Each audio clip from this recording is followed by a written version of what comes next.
PH media ni so aya asema unia no unia so enya bi hwe ene baabi a me do ababe pie mu eye nsoko na wo hwe afu ye nam ya na se bodifu ene ne ye do ababe pie mu Adumasa TV enye 7 ayensem nko a ye bo apro duma bi a wudi bi etim baba be bo ho dawro na na Amankwa Kodom otumfo brempon Samfi Adumasahene okai be de okai nana ene nana nso so e de ababe pie ewo eye nsoko ewo ye Bono ismantamu na wo hwe afu a nana aya kire wo se ye nana no 7 enye suku ena 7 enye office tena nko a nana no wo kwan bebrebe a omo fa soso digi djuma e de boa oman Ghana titiru ene Asante man enti wo hwe afu we nyina ye bodifuo a eso koko wo mu body wo mu bodifuo nko a 15 acres 15 acres bodifu ewo nsoko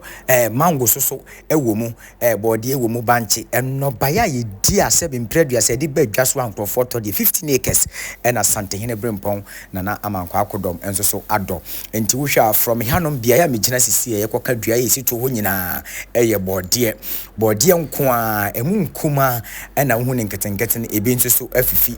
we ni mu no kire ye se Honorable Eric Opoku Minister of Agric yebesre se won so oba be boaye na Amankwa Kodom we nimu na nana mo hwehwe se de be ya emabunu ne nkrofo a ewo djumadie yi mu titiri nkrofo na Amankwa Kodom afa wo mo abegu bodifuo yi mu 15 acres a wo hwe wo mo a wo ma wo mo 7 se bia ya mo beda de mo bedi na bosome nso so wasanso so ama omo bibi kakra enso so e de ato omo ho we so eboa mamabu no anya adwumaye ntini yegusu aye sere eye 15 acres wo hwe ba bia megina sisi abepie dia kan ne ye kokko ye nyanko nduru ba bia ye nduru ba bia bode no 15 acres amango ka ho koko ka ho ye nananso so asasa adua enua e wo Samfi Adumasa ono ani kura odi hene wo so no wasa adua enua bebre bia wadua amo ne de keka ho nyina koko 11 acres enso eda ne nsase ne bi so e no dapam besa akwafa ho no nyina ma mo nso ma hwe nti bia ya ewo sisi ade nsoko Bono is mpatem obabi ne wo na wo hwa we mu nyina bode ye na nakasa wo ka nyina no o kire ye se wo sre Honorable Agric Minister ede asrede kese pa ede ato ne naso asre ne biemu se wafa nipa na de wo mo ye adwuma wafa nkrofo ma wafa mabunu a otie omoka wafa mabunu mo baabi da enti obesra Honorable Agric Minister asre omu biemu se kebe ya wo mra no mekọ wo moa se de be ya mabunu a wakwakofa omu firi nkrofo ma so abesi dan won soko honom no afuo yi enya afuo bi akekewu ye si dan a se bi ye si fitwashi a mabunu egumu omu ye mu adwuma omu nsa ko ma no omu didi dan ne dan nyini a 7 bosome nso so ye nana ema omu bi kakra edoto omu ho enti weni mu nyina ye na mu nyina no eye bodifuo ye nkonduru ba bia we nyina eye bodifuo 15 acres enti se 1 acre bia mpo 7 eye 1 plot wa ana 4 plot wa 1 acre bia eye 4 plot mpo na 15 acres eye how many plot ene ye nanan wotumi ede adobodifuo ado sebi anka wom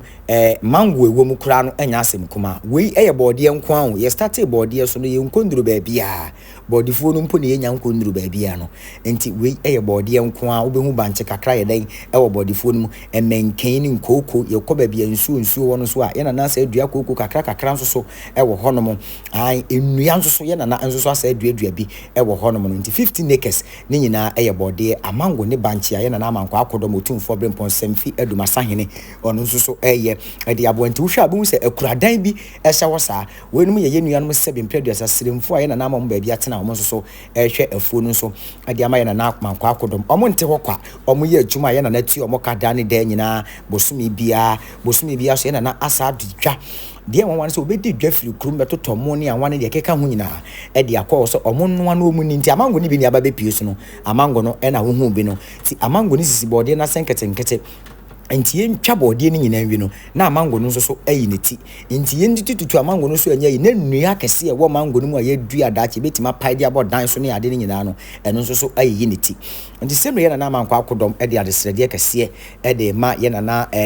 7 asa wono mu epe e wo pepe wo achichi ni benche ye epe so wo de wo ho gikua mu no ye na Amankwa Kodom se wo to ne nsa e de afremo wo pese e ya asase no wo nim die bia e de ye kua no e wo kwan foforo bi so a wono nso so eni bia obetimi de wadwene no aba beka ye na de ho na ono nso so atumi e de ayekua no ama na boa oman Ghana na menyi ni se 15 acres of eye bodifo ni amangofo no asantema mu nkwa na betu saa ne na betwa saa no ba ye nyina e de aba nti amango wom na bode wom banchi wom enua ye dua ma onsa ha nyina ensuo tai ha bia ye we nyina ensuo na tetai form ha no mo a ohunu no saa bia ye wo no mokọ atoye koto ho nyina no mango ni sisi ase nkete eno nso so wo bode na se nkete ti mango no ebi nam de kire wo no bode we nyina ye bode a eye bode nkuma enya maaye ye dua bode over 11,000 mango fuo ni nyina no eye 15 acres nti bode wom banchi wom mango so esa hye ene nnua ye dua a daache betima pai e de aye bibi amasebi oman Ghana no eno bi nso esisim nti nnua ne bi na sisi to ho no a wani hunu wo emfoni ni so we nyina ye bode banchi esisimu bi bode no ye wonkuma wo mu a ebe wase ene wo akese nso so a ye dua no to ho no a afei ene eba nti yesre onabo Eric Opoku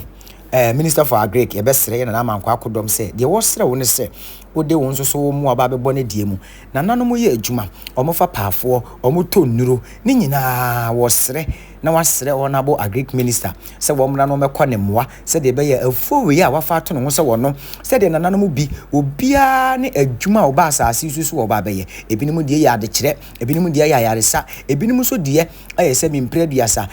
hunhum niema ina na Amankwah Kodom de wo so no de ani kuayo enti wono so be ye kua no wadonua ne banche ne bode de support wo man Ghana ama wo man Ghana so yaduane akọ apora ye kranuani firi aman hodo so no wo man Ghana safa no ntoma pa biem ensa so e de efra wo ho enti ubepie adwumadi ni so ana wahye na bi akwakoto honorable Agric Minister Eric Opoku na wono nso ababekọ ye nana Amankwah Kodom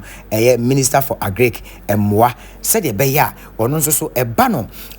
mfidi a ye de do enu a ye de bo enuane ase manwura enyina ahye se de be ya kuaye no ebe ye fo ama ene abefu nimdi a ye de ye kua no ye nana Amankwah Kodom se wo sere honorable Eric Opoku na waba no ababekọ ne mmoa se ye mfidi fam ye ne nuane fam se de be ya nkrofo ma wono so akofa wo mufiri baabi wono me firi sirem no ho aba eba be dipa no womo so ebenya adwuma aye na womo aye no eyie a ede enmonyam enso so bebre oman Ghana titiru ene asanteman enti ye na Amankwah Kodom otumfo brempom na sema woka nyina ne se Minister for Agric honorable Eric Opoku was rew se bra nebe boa no se de be ya kuayo a wono nso afa to no ho se wo hene wono nso nimdi a wono nananom de dom ne se wo bedo no wa ye kua no de aboa oman Ghana no SP na asita nyame nhira wo se wo hye dwumadi ni nyina ha Adumasa TV edamase Number Bianco and Namusa Bianco.